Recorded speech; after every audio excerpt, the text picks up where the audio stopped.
Chicos y chicas de Derechos Humanos, Sociedad y Estado, bienvenidas, bienvenidos. Esta es la primera clase grabada de este cuatrimestre. Estoy sola en Zoom, que es un nuevo tipo de soledad posmoderna. Hoy vamos a hablar de el origen de los derechos humanos. La clase de hoy es la primera clase de la unidad 2, si estás cursando conmigo. Y si no tenés nada mejor que hacer y estás viendo este video, bueno, sos bienvenido o bienvenida y vamos a hablar del origen de los derechos humanos. Porque a este punto, llegados a este punto, ustedes deben estar pensando, ¿y los derechos humanos? ¿Dónde están los derechos humanos? Bueno, ya vamos, viejas. Relax. Vamos a ver el PowerPoint más feo de Argentina, y si no es el más feo, está como ahí bordeando. Espero que esta clase no se extienda mucho. Yo no voy a seguir lineal el texto de Hunt. El texto de Hunt es muy amable y ustedes lo pueden leer solos y solas. Sí voy a ponerlo en la cajita de comentarios abajo. Así que, sin dar más vueltas, vamos. Si la profesora sabe cómo compartir pantalla, ¿no? Porque esto, la tecnología bien. Ven que no les miento cuando le digo que es el PowerPoint más feo de la Argentina. Eh, Como ya les anticipé, ay, ya no sé ni ponerlo ahí va, en pantalla completa. Como ya les anticipé, hoy vamos a hablar de los derechos humanos, pero para hacer eso tenemos que hacer un pequeño step back y vamos a hablar de la ética y la moral, después vamos a hablar de la subjetividad moderna, que es lo que habla Hunt, y después vamos a hablar del concepto de revolución. La ética y la moral. A ver, esto no es una clase esto no es una clase de filosofía, yo no soy filósofa ni pretendo serlo, así que solamente es un approach, que es lo que necesitamos saber. Si alguien quiere profundizar, tengo bibliografía al respecto, pero de lo que se trata es de distinguir estos dos conceptos y más adelante vamos a ver por qué. Así que no esperen mucho de esta parte, sean compasivos. Entonces le decía, ¿no? La diferencia básica es que la moral es una institución. Ya vimos el concepto de instituciones que pautan lo que se puede y lo que no se puede hacer, pero la moral es esto, es un conjunto de creencias sobre lo que se puede y lo que no se puede hacer, lo que está permitido y lo que no está permitido hacer. Podemos pensar en una sociedad determinada en un momento determinado. En cambio, la ética es una disciplina de la filosofía o una actitud, va a decir Filú. El texto de Filú, ustedes no lo tienen que leer si no quieren porque es un clavo, la verdad. Yo no sé si la traducción es mala o es realmente tan aburrido él, pero bueno, para mí es un hermoso texto y mis estudiantes sistemáticamente lo odian, así que ustedes no lo van a tener que leer. Pero decía, la ética es como más una actitud de interrogación de esa moral. Mientras la moral dice, no está permitido esto, la ética pregunta, bueno, ¿por qué no está permitido? O ante situaciones particulares, yo puedo decidir qué es lo que tengo que hacer o no. Pero ahora vamos con eso. Entonces, como dice Philu, la moral da forma con forma, la ética interpela, es una pregunta. La moral es un código y la ética, en cambio, es una exigencia centrada en la intersubjetividad. Decíamos entonces que la moral es, en palabras de Durkheim, ¿no? Es una institución, define lo que se puede hacer y lo que no, son las reglas que rigen las interacciones.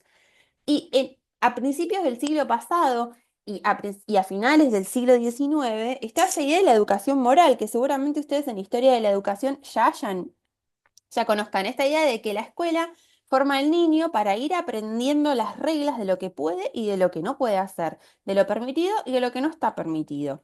Y se basa en esta capacidad de que todos y cada uno de nosotros somos capaces de decidir por nosotros mismos qué es lo que tenemos y lo que no tenemos que hacer en cada situación que enfrentamos. Hay una idea de esta idea de autonomía, ¿no? De que nosotros no necesitamos a nadie para saber que matar está mal. Sabemos que matar está mal, no lo necesitamos a nadie que nos diga, che, asesinar está mal. Entonces nosotros eso lo sabemos.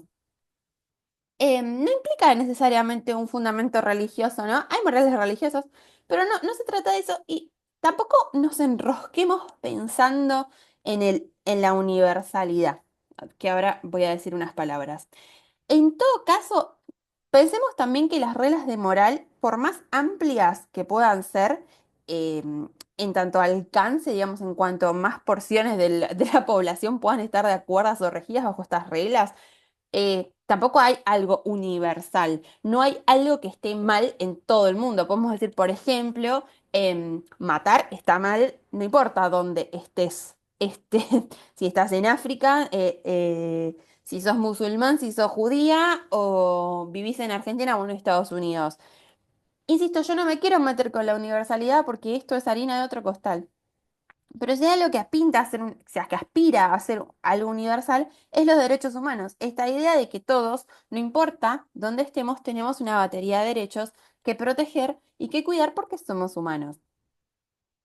Insisto, podrá haber cosas que sean más universales que otras, pero por ejemplo, pensemos en el tabú del incesto. El tabú del incesto, lo que en Occidente consideramos incesto, en otras culturas no lo es. Entonces, por más que todo Occidente considere que es tabú del incesto el vínculo sexual y afectivo con familiares directos, esto por ahí no es lo mismo en todo el mundo. Los antropólogos han hecho muchos estudios al respecto, sobre todo cuando estaban muy impresionados al principio del siglo pasado. Entonces, no nos vamos a intentar meternos con la universalidad, pero sí con esta idea de que la moral son reglas. Como cualquier institución, son dinámicas, lentas, pero cambian.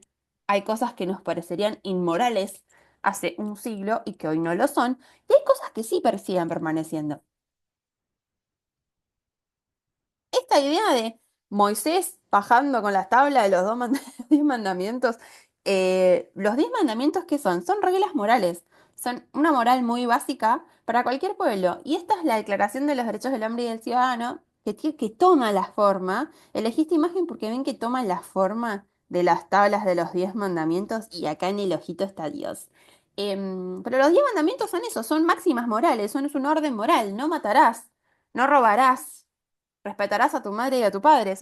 Nos dicen qué tenemos que hacer y qué está bien y qué está mal. En cambio, la ética no es normativa, o sea, no nos baja línea, apunta a que nosotros podamos reflexionar, porque así como la moral es una institución, como cualquier institución se transforma. Y esa transformación sobre la moral tiene que ver en parte con esta idea de reflexión ética, de pensar, bueno, esto no está escrito en piedra, nada está escrito en piedra. Nosotros inventamos estas reglas y nosotros decimos que esto está mal. Vieron que algo que, en lo que estuve pensando en estos días, pero antes de irme con el ejemplo, quiero terminar con esta parte. En todo caso, como dice Filuno, esta idea de poder interrogar a la moral sí podría ser, entre comillas, un universal, porque significa que todas las personas podemos hacerle preguntas a la moral y detenernos a pensar, bueno, ¿por qué estamos haciendo esto? Vieron que, por ejemplo, los médicos tienen bioética, no tienen biomoral. ¿Por qué? Porque todos sabemos que matar está mal, todos sabemos que siempre se tiene que privilegiar la vida del paciente, pero después hay casos concretos en la práctica médica y en las situaciones particulares de la vida que requieren una reflexión y que requieren un consejo de bioética, por ejemplo. Esperen que quiero dejar de compartir pantalla.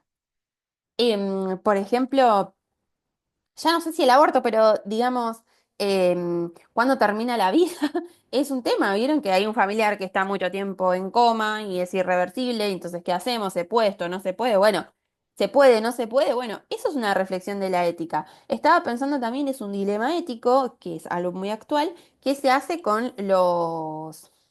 Yo no estoy muy versada en este tema, ¿no? Pero, por ejemplo, con los embriones congelados. Si una pareja se separa, una la puede hacer uso porque es material genético de los dos. Bueno, todas son reflexiones de la ética. Como les decía, la moral también va cambiando, ¿no? Y cosas que parecían que estaban bien hace un siglo están mal hoy y que las vemos con nuestros anteojos. Es un poco inevitable hacer ese ejercicio, que ya les dije, bueno, no juzguemos con nuestros anteojos de hoy el pasado. Pero algo que yo pienso mucho, yo trabajo en el jardín botánico y el jardín botánico fue, ¿cómo se dice?, fundado por Charles Tays, un paisajista francés que vino a Argentina, amó y se quedó. Cuestión que este tipo se casó a los 40 años con una niña de 16 años. Otro día estaba leyendo una nota sobre su vida y la nota decía como, ellos que se reenamoran. Era una criatura de 16 años. Entonces, hoy ya nos parecería algo inmoral que un tipo de 40 años se case con una nena de 16 años. Bueno, no sé si nena, a un adolescente de 16 años. Hoy nos parecería que eso está mal. Pero para la moral de hace 100 años, bueno, estaba mal, pero qué sé yo, tampoco tanto. Pero es cierto, vieron que todos los próceres, Mercedes San Martín, la esposa de San Martín también tenía 15 años y él tenía 30 cuando se casó. Bueno, esas son cosas que para la sociedad de ese momento estaban bien, eran reglas morales que estaban bien, eso se podía hacer. Hoy en nuestra sociedad diríamos que no, y por eso en Occidente siempre hay campañas, si ustedes siguen estas ONGs internacionales en contra de los matrimonios. Está bien, matrimonios infantiles estamos hablando de niñas de 9 años que en algún lugar de Oriente o de África están obligadas a casarse con tipos con adultos, ¿no? Eso ya es otro nivel de escándalo. Pero igual, una niña de 16 años que se enamoró profundamente y un tipo que es de 40 que se enamora profundamente de una niña de 16 años, hoy nos hace ruido. Pero bueno, para la moral de hace un siglo eso estaba bien. Es importante esta idea de que nosotros sabemos lo que tenemos y lo que no tenemos que hacer. ¿Por qué es importante? Acá empieza Hunt, ¿no?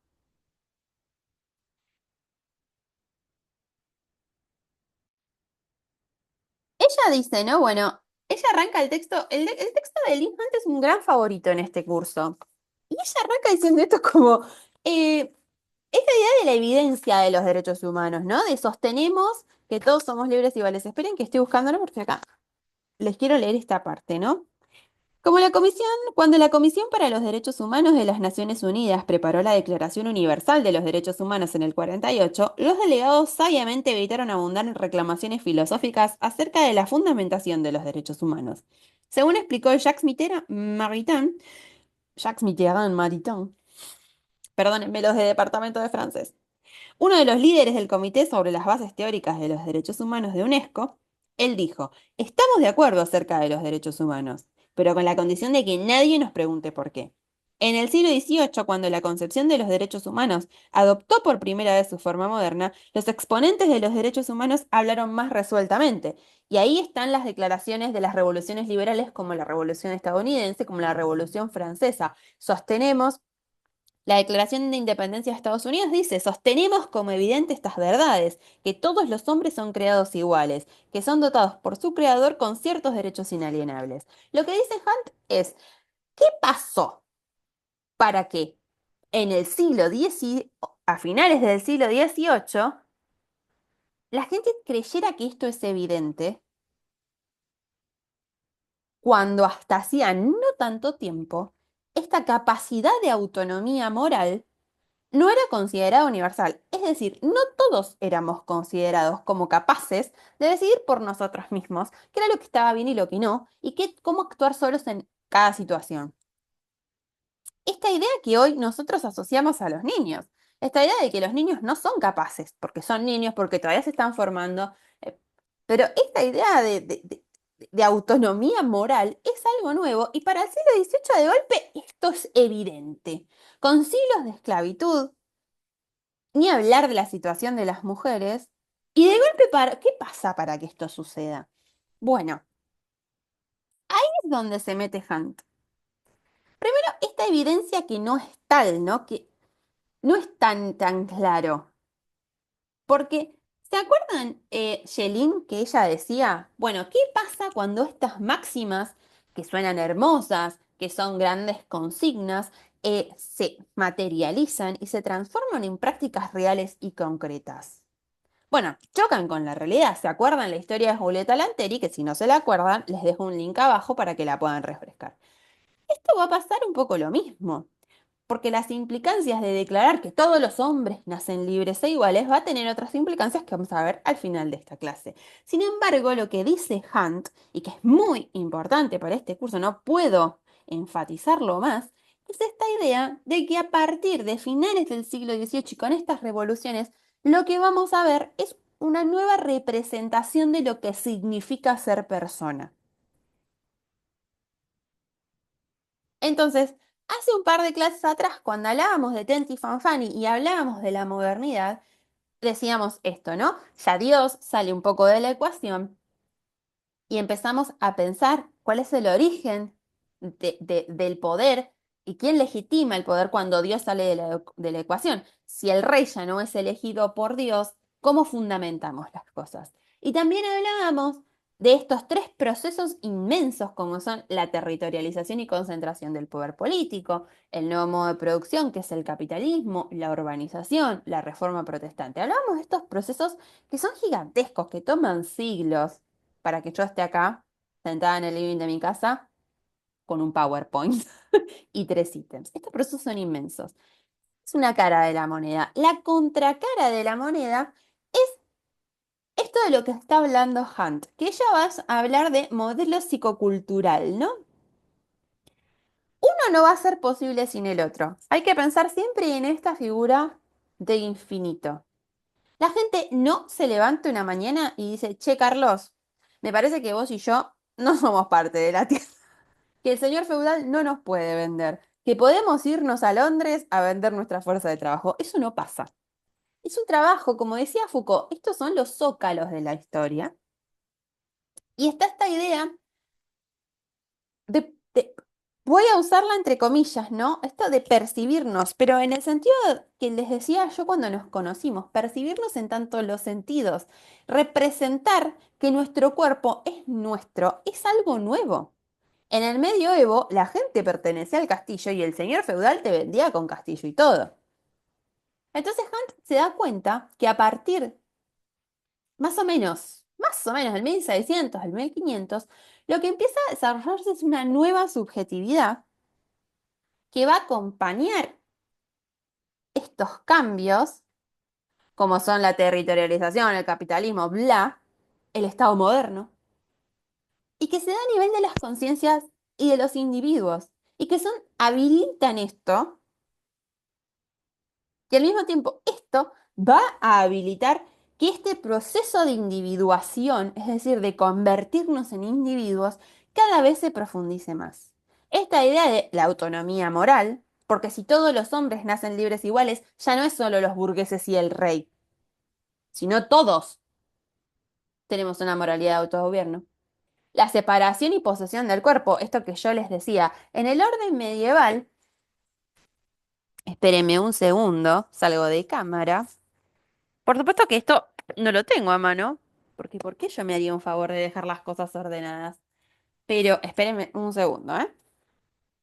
Si la cámara me toma, yo ya tengo un paso más adelantado. Acá. En el orden medieval, ¿quién es el loco? ¿Ven? En el tarot es un juego de cartas que data de finales del siglo XV. Es un juego que es ilustrado porque piensen, seguramente, esperen que si dejo de compartir pantalla esto más divertido, ¿no? Es un juego ilustrado. Las cartas tienen personajes porque piensen que para el finales del 1400 la gente no estaba letrada, entonces necesitábamos este tipo de cosas. ¿Quién es el loco en el orden medieval? El loco en el orden medieval es un vagabundo, por eso el tarot lo representa de esta manera, porque salir de la comunidad y de ese lugar de pertenencia que te da identidad, formar parte de una familia, de un taller de artesanos, em, ser sirviente del señor feudal es lo que te da identidad. Si vos estás vagando por ahí y no estás aferrado a la tierra, estás loco.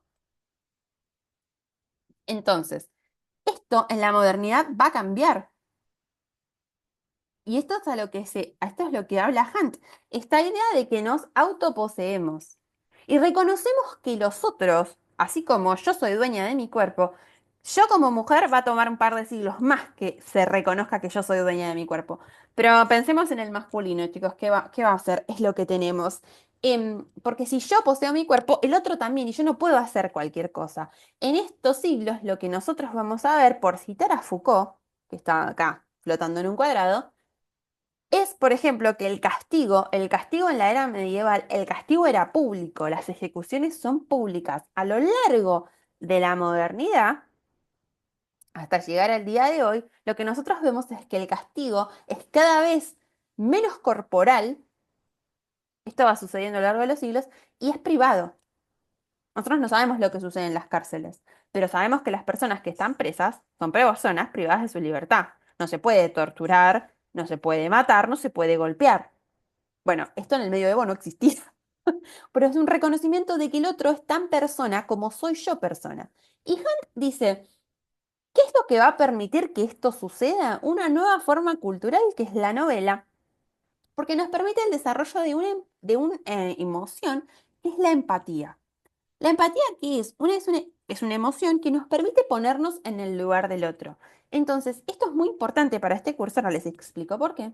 Pero ella cita algunas novelas, no se enrosquen tanto con el tema de las novelas, ¿no? Porque cuando hay preguntas de Hunt en el parcial es gente escribiéndome sobre novelas, no nos enrosquemos con el detalle. Vamos al bigger picture. Estas primeras novelas modernas que ella cita son narradas encima desde el punto de vista de mujeres. ¿Y esto qué hace? Que nos podamos poner en su lugar.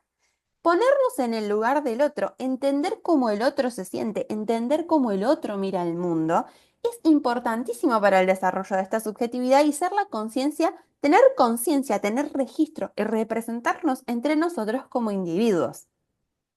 Entonces, yo al principio de este curso, cuando nos conocimos, les decía, la emoción, les decía citando a Gloria Steinem, la emoción es una emoción la empatía es una emoción radical. ¿Por qué? Porque en un momento como el que estamos viviendo, poder ponernos en el lugar del otro, entender que luchamos por una igualdad de derechos, aunque mis derechos no estén puestos en juego, aunque yo tenga derecho, luchar por otro. No es por lo que me pueda pasar a mí nada más, sino por lo que le pueda pasar a otro, que es tan persona como soy yo, pero que tuvo la desgracia de ser migrante, pero que tuvo la desgracia de ser migrante en malas condiciones, ¿no? Una persona que decidió irse a vivir a otro lado, por la desgracia de tener que dejar su país por una situación de violencia. Hace poco estaba leyendo una novela sobre los refugiados de Siria, que es un desastre. Siria, ya perdimos el registro que Siria sigue siendo un desastre. Bueno, hoy podríamos hablar de Ucrania también, pero no es ya por lo que me pueda pasar a mí, sino por lo que le pueda pasar al otro, que es tan persona como soy yo y que tendrá rasgos distintos, pero eso no quita su humanidad. Entonces, ¿qué es lo último que quiero hablar de hoy? El texto de Hunt es un texto hermoso. Si van a priorizar qué leer, léanla. Por supuesto que cuando nos veamos me pueden hacer las preguntas que quieran. Esto es una orientación de la lectura. Yo no sigo el texto lineal, pero me pueden escribir y hacerme las preguntas que necesiten. Y esto es lo que dicen los documentos de las grandes revoluciones liberales, ¿no? Siempre me parece curioso pensar que en 1776 Estados Unidos se está independizando y acá en Argentina se está formando el virreinato del Río de la Plata. Como yo les decía antes, sostenemos como evidente estas verdades, que todos los hombres son creados iguales, los derechos del hombre y del ciudadano. Los hombres nacen y permanecen libres e iguales. De golpe para el 1700 esto era claro como el día, que todos somos libres e iguales. Igual ese todos va a ser no tan inclusivo, ¿no? Antes de meterme con esto, hay un autor que se llama Rancière, que posiblemente ustedes hayan leído El Maestro Ignorante, que dice esta idea hay un todos inclusivo y no todos, no, perdón, no es Rancière. Otro, es un lacaniano que es muy difícil leer a Lacan, y gente que interpreta a Lacan, no quiero ni hablar. Pero bueno, no me acuerdo el apellido de este tipo, después se los busco, pero hay una idea, hay un todo que es todos inclusivo y hay un todos que no es tan inclusivo, ¿no? Cuando decimos todos no estamos diciendo tan todos, que parece redundante lo que estoy diciendo. En un texto que vamos a leer en unas semanas de Yelin, ella retoma el guaraní y utiliza una sutileza en guaraní que en español no existe, que es ñande y ore. No sé si lo estoy diciendo bien, o es ore o ñande. Pero ñande incluye a todos los que estamos escuchando, y ore es excluye. Por ejemplo, si yo digo ñande vamos a comer, es todos los que estén escuchando. Si yo digo ore vamos a comer, es solo nosotros que estamos en esta clase, o solo las tres personas con las que yo estoy hablando.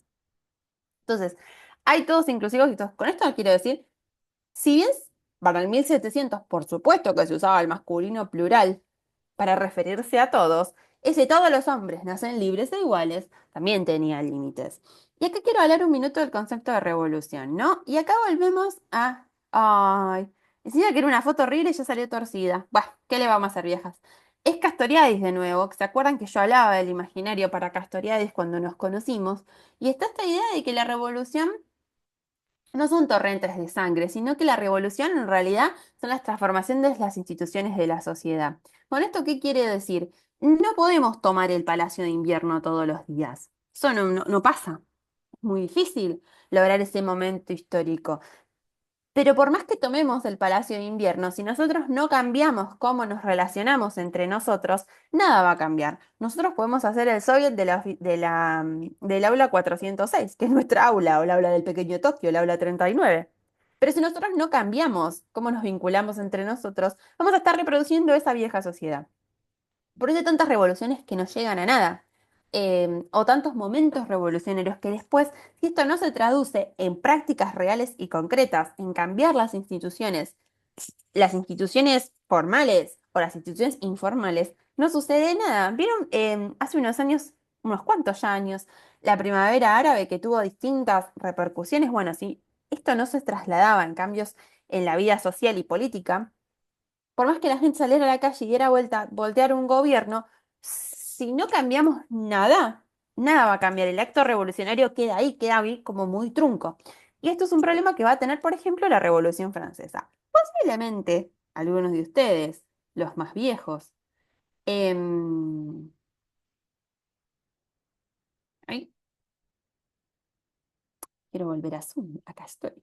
Posiblemente los más viejos de ustedes hayan escuchado alguna vez la revolución, perdón, la frase de, creo que era a todo Robespierre le llega su termidor. Esta representación, ¿no? Volvemos a las representaciones sociales. Esperen que vea pantalla completa. Primero, esta no es la Revolución Francesa. O sea, este cuadro no representa 1789, sino representa la otra revolución de 1830. A todo Robespierre le llega su termidor. La Revolución Francesa estaba tan radicalizada que cambiaron el calendario. Termidor era un mes. ¿Y qué pasó después de la Revolución Francesa? ¿Qué pasó después de la toma de la Bastilla? El terror. Porque va a haber gente que no se va a adecuar a este nuevo mundo que la revolución quiere crear, a este nuevo mundo subjetivo, este mundo simbólico que la revolución quiere crear. Podríamos citar otros ejemplos. También seguramente conozcan la frase la revolución se come a sus propios hijos. Podríamos hablar también de la Unión Soviética. ¿De qué pasó después? De que se toman el Palacio de Invierno, que mataran al zar, además de la guerra civil, cuando ya finalmente Stalin es Stalin. El terror. Esta idea de que cuando un proceso revolucionario ¿cómo decirlo? Se radicaliza demasiado y no logra transformarse y lograr instituciones formales e informales que funcionen, se radicaliza, porque si lo pusimos en cuestión una vez, lo vamos a poder poner en cuestión siempre. Si nosotros pensamos en revolución, quizá no pensemos primero en Estados Unidos, porque como dice Arendt, esto es un texto que es muy complejo, que se llama Sobre la revolución, re loco, ¿no? Qué loco, ¿quién lo hubiera dicho? Si pensamos en revolución, no pensamos primero en Estados Unidos, y sin embargo sabemos que Estados Unidos tiene un origen revolucionario. Pero ¿qué pasó? Ese momento revolucionario rápidamente fue saltado y mitificado, se construyeron instituciones encima y esa fuente del poder que es la revolución quedó aplacada. Bueno, construimos sobre ese origen revolucionario. En Francia esto no fue así y se radicalizó tanto que pusimos todo en cuestión. Y si lo pusimos en cuestión una vez, lo vamos a poder poner en cuestión siempre. Y esta idea también yo quiero que se queden de nuevo, ¿no? Con esta idea de los usos políticos del terror. Esta idea de creamos un nuevo orden y qué pasa con los que no se adecúan a este nuevo orden. Y los usos que se hace de eso, digo, ¿no? Ya hablamos de qué pasa cuando se funda un Estado nacional, cuando hablamos en la clase de la fundación del Estado argentino, ya hablamos de que esta idea de la campaña del desierto, ¿no? Argentina era un país con baja densidad de población, es cierto, pero también está esta idea de que lo que está acá no me sirve para el ciudadano que yo estoy pensando. Bueno, las revoluciones un poco también tenían esta idea, más o menos estamos pensando un poco antes, ¿no? La Revolución Francesa, la Revolución Estadounidense es un poco antes, pero esta idea está ahí boyando. Bueno, ¿qué ciudadanos tenemos en mente cuando estamos pensando en este Estado moderno? Y finalmente, no, esta idea de el ciudadano, ¿no? Que es el ciudadano quien presta ahora el consentimiento y otorga legitimidad. Pero ¿quiénes son los ciudadanos? Yo les decía que vemos la Declaración de Derechos Inglesa, la independencia de Estados Unidos, la Revolución Francesa. Y así como la Revolución Francesa dice todos los hombres nacen libres e iguales, la Revolución Haitiana dijo, bueno, nosotros somos libres, somos hombres, entonces somos libres iguales. Bueno, pues no, no fue tan así. Haití es la primera... Haití es la segunda nación en América en independizarse. La primera va a ser Estados Unidos y Haití es la segunda. ¿Se acuerdan que yo les decía con Yelin qué pasa cuando estos ideales de golpe tienen que trasladarse en prácticas concretas? Bueno, esto. Por supuesto que el todos somos libres e iguales no incluía a las mujeres. En el caso de la Revolución Francesa también había una discriminación por cuestiones de credo. Así que no, esto es un todos que es bastante exclusivo. Bueno, finalmente Haití es la primera nación latinoamericana y la segunda en América en independizarse. Hoy también es interesante pensar cómo esa potencia, hoy Haití es un estado que básicamente se está desintegrando, que ha pasado por un montón de tragedias, es uno de los países más pobres del mundo, si no el más pobre de la región al menos, y que su estado corre peligro de desintegrarse, digo. Es interesante pensar cómo esa primera nación tan pionera en este concepto de lo que es ser persona y ser sujeto de derecho surgió este devenir. Pero lo que tengo para mostrarles es la primera constitución de Haití, que es de 1905 y que me parece maravilloso. A ver si lo puedo poner más grande, no sé cómo estará saliendo en el video. Pero, ¿cómo resuelve esto Haití? La primera constitución, primero reconstrucción imperial, piensen de nuevo, estábamos en 1800, en 1805, todo es confusión, imperio, estado, todo es confusión. Pero miren el artículo 14. Necesariamente debe cesar toda acepción de color entre los hijos de una sola y misma familia. A partir de ahora, los haitianos solo serán reconocidos como la denominación genérica de negros. Es hermoso. Si esto no es arte, yo ya no sé lo que es. Me causa gracia también esto. Están incluidos en las disposiciones del presente artículo em, los alemanes y polacos naturalizados por el gobierno. ¿Cuántos alemanes y polacos había en Haití en 1805? No tengo ni la más puta idea. No creo que hayan sido una barbaridad, pero para estar incluidos en la Constitución. Pero esto es hermoso.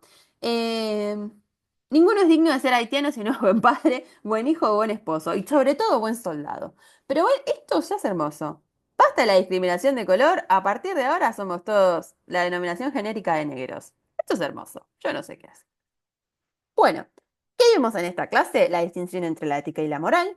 Esta idea de que no toda la vida, no a lo largo de la historia de la humanidad, que es lo que más o menos intentamos en un breve repaso muy chiquito hacer en esta materia, es entender que a lo largo de la historia, por lo menos de la modernidad, lo que vamos a ver es un proceso de ampliación y un cambio de representación de lo que es ser persona, un proceso de ampliación de quiénes son los que son capaces de una autonomía moral.